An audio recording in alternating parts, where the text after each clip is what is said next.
Selamat pagi anak-anak. Apa kabar hari ini? Oke, sehat-sehat. Oke, sebelum kita memulai pertemuan pada hari ini, Ibu minta satu orang silakan angkat doa. Silakan.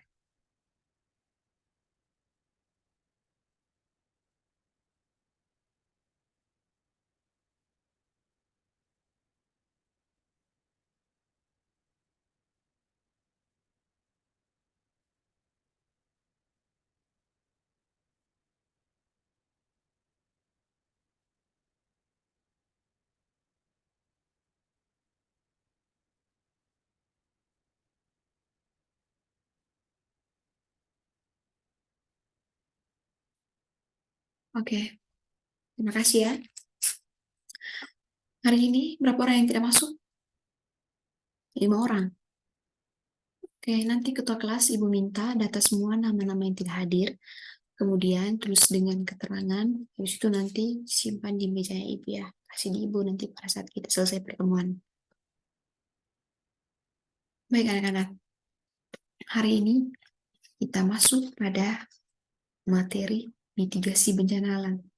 Mungkin ada yang tahu apa itu mitigasi bencana alam? Ada yang tahu? Ya, silakan.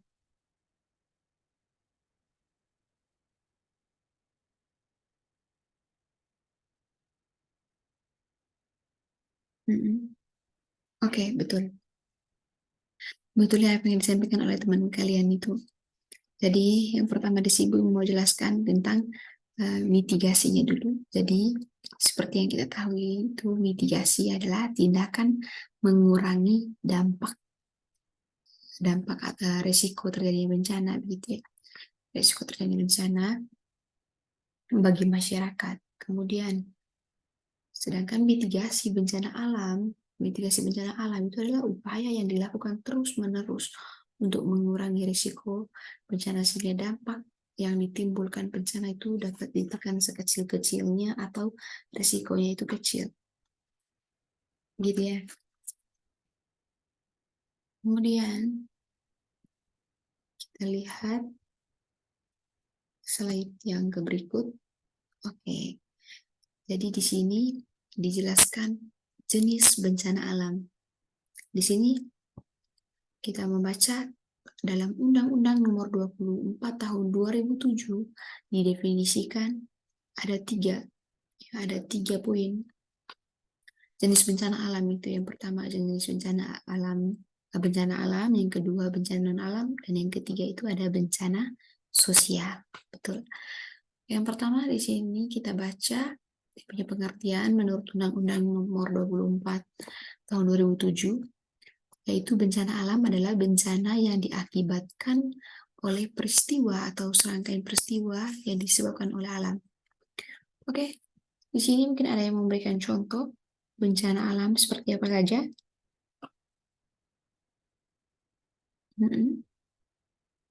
Oke, betul ya. Jadi, contoh dari bencana alam itu seperti gunung berapi, tsunami, angin puting beliung, gunung meletus. Jadi ada banyak contoh dari uh, bencana alam ini tadi. Kemudian poin yang kedua itu ada bencana non alam. Jadi bencana non alam di sini dikatakan bencana yang diakibatkan oleh peristiwa atau rangkaian peristiwa non alam yang antara lain berupa teknologi, gagal modernisasi, epidemik, dan wabah penyakit. Jadi contoh paling konkret Ibu ambil contoh salah satunya itu adalah wabah penyakit yang baru-baru itu COVID. Itu salah satu contoh dari peristiwa non alam. Kemudian poin yang berikut itu ada bencana sosial. Jadi di sini dikatakan bencana sosial adalah bencana yang diakibatkan oleh peristiwa atau serangkaian peristiwa yang diakibatkan oleh manusia yang meliputi konflik antar kelompok atau antar komunikasi masyarakat. Dari sini mungkin ada yang memberikan contoh.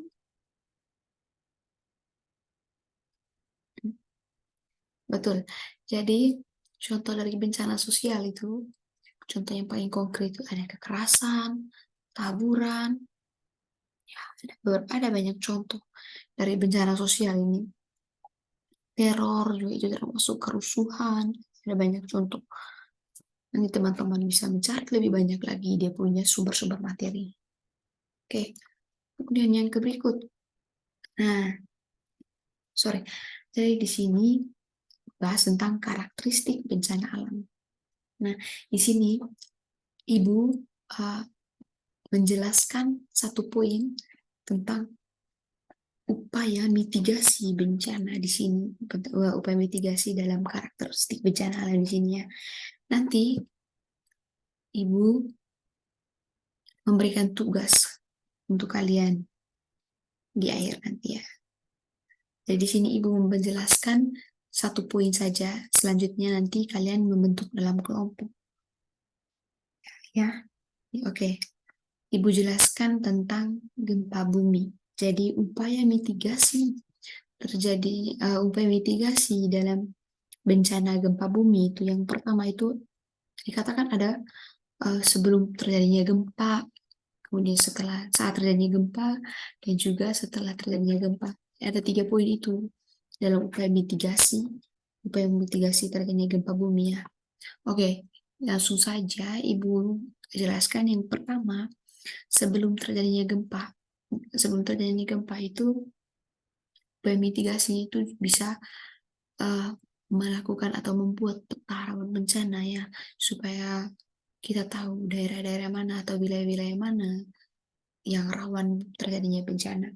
Kemudian yang kedua itu membangun rumah tahan gempa. Itu juga bagus.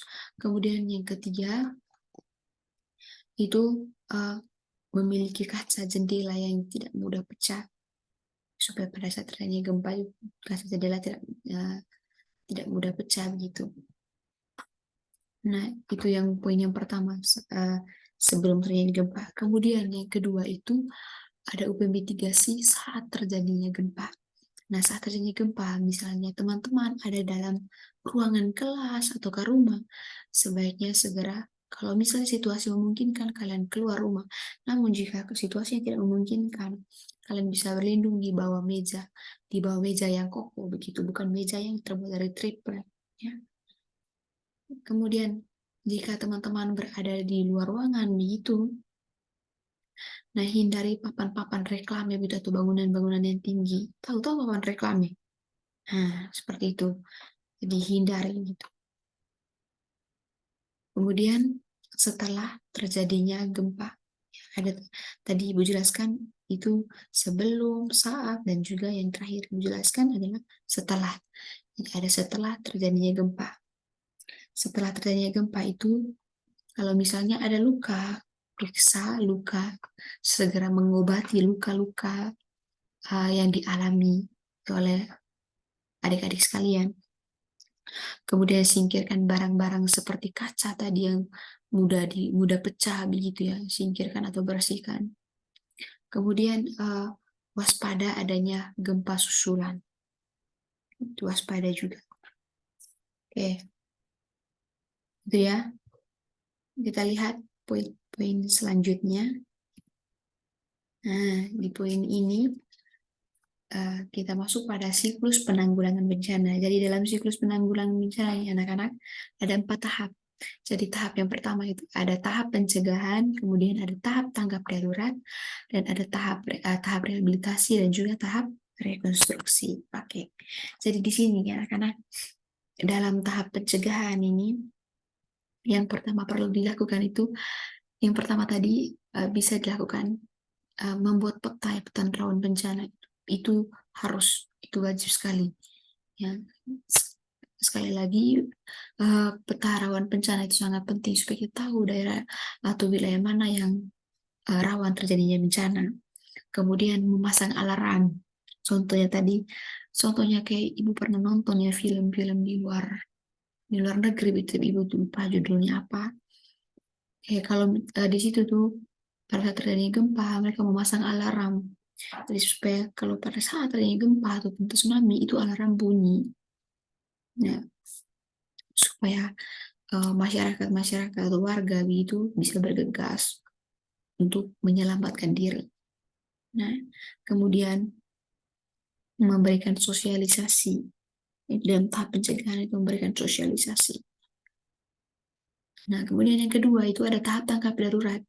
Jadi tahap tanggap darurat ini anak-anak, yang pertama itu adalah penyelamatan. Jadi penyelamatan diri, namun jika memungkinkan kalian itu bisa menyelamatkan orang lain. Kemudian yang kedua, memenuhi pemenuhan kebutuhan dasar seperti makanan, habis itu minuman kemasan, yang paling penting itu P3K juga ya. Kemudian perlindungan terhadap kelompok rentan.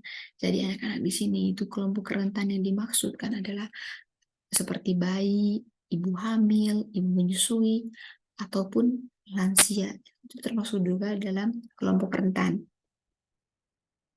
Kemudian menguburkan orang-orang yang meninggal begitu, atau dan juga mengobati orang-orang yang mengalami luka begitu ya, luka besar ataupun luka kecil. Nah, kemudian ya tahap yang ketiga itu adalah tahap rehabilitasi.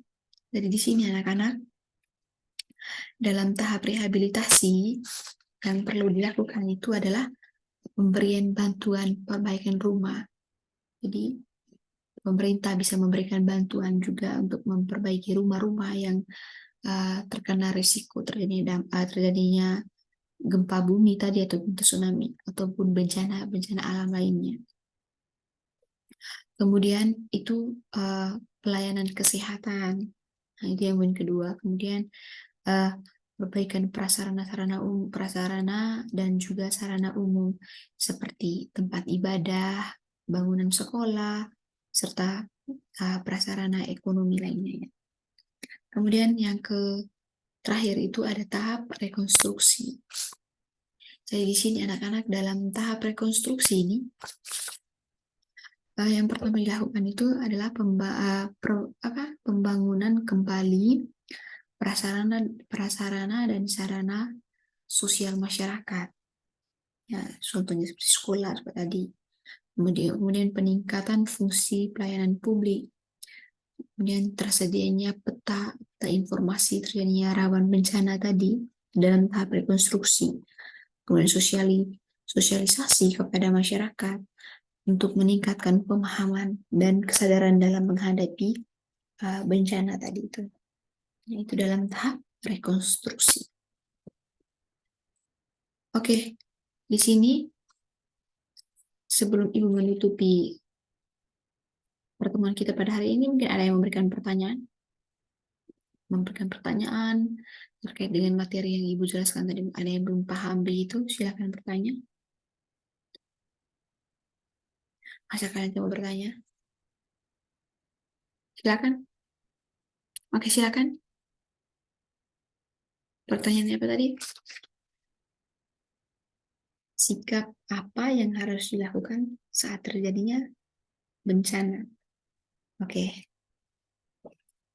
Terima kasih ya pertanyaannya. Oke, tepuk tangan dulu. Memberikan aplaus untuk yang bertanya. Oke, jadi Ibu langsung menjawab. Atau sebelum Ibu menjawab pertanyaan dari teman kalian, mungkin ada yang mau menjawab pertanyaan? Silakan. Oke, silakan.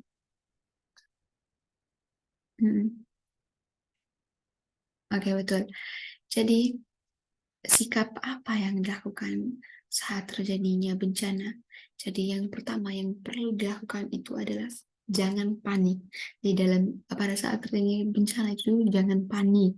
Kemudian segera menyelamatkan diri kalian. Kalau misalnya situasinya tadi memungkinkan seperti yang Ibu jelaskan di awal tadi. Kalau misalnya situasinya memungkinkan baru kalian menyelamatkan orang lain. Kemudian perlunya juga ya adanya rasa simpatik pada orang lain pada saat terjadinya gempa begitu. Jadi kalau misalnya bisa menyelamatkan orang lain, ya kalian harus atau segera menolong orang lain begitu. Nah, seperti itu ya. Bagaimana? Paham? Oke.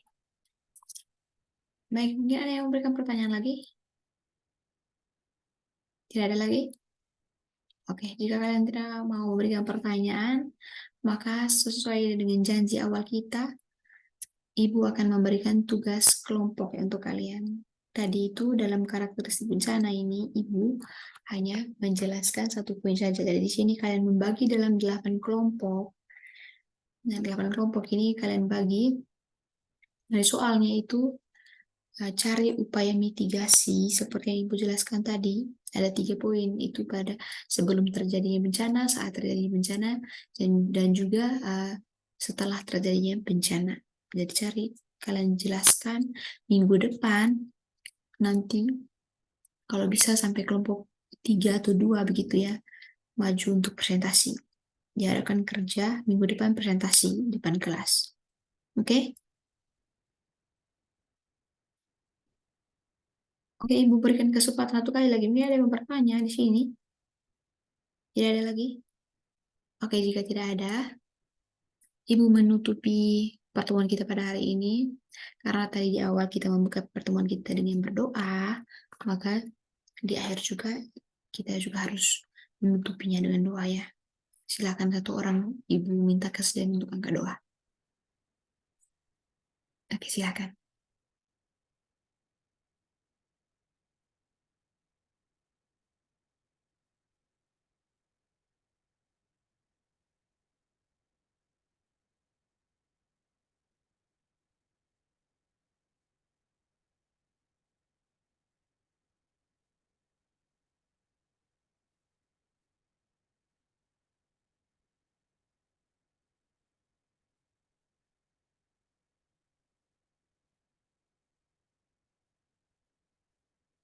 Ya, anak-anak, jangan lupa ya kira tugasnya. Kemudian nanti minggu depan sebelum kalian memulai presentasi, Ibu kasih kalian itu 15 menit atau 10 menit ya, 10 menit untuk literasi. Supaya pada saat Ibu masuk, tidak ada lagi yang kayak bingung-bingung, atau Ibu memberikan pertanyaan, atau teman kalian yang memberikan pertanyaan, kalian itu kayak bingung-bingung gitu. Sebelum kita memulai materi kita minggu depan, silakan kalian baca materi-materi dari kelompok kalian, kelompok begitu ya. Jadi nanti teman-teman kelompok sebelum presentasi itu, kalau misalnya besoknya presentasi, malam atau sorenya itu, kalian bisa kirim dia punya materi di grup ya, di grup kelas. Oke, jangan lupa baca materi di internet atau di buku, kalau misalnya kalian itu ada buku cetak di rumah. Oke? Ingat ya anak-anak, baca ini bukan menghafal, supaya kalian itu bisa memahami. Menghafal ini kalian bisa dari 1-2 hari, nanti akan hilang di kalian punya memori itu. Beda kalau misalnya kalian membaca kemudian memahami. Gitu. Kalau misalnya kalian memahami, baca dan memahami, Ibu yakin itu tidak akan kalian pernah lupa dia punya materinya. Oke? Oke. Oke, Ibu akhiri pertemuan kita pada hari ini sampai di sini saja. Sekian dan terima kasih. Selamat pagi.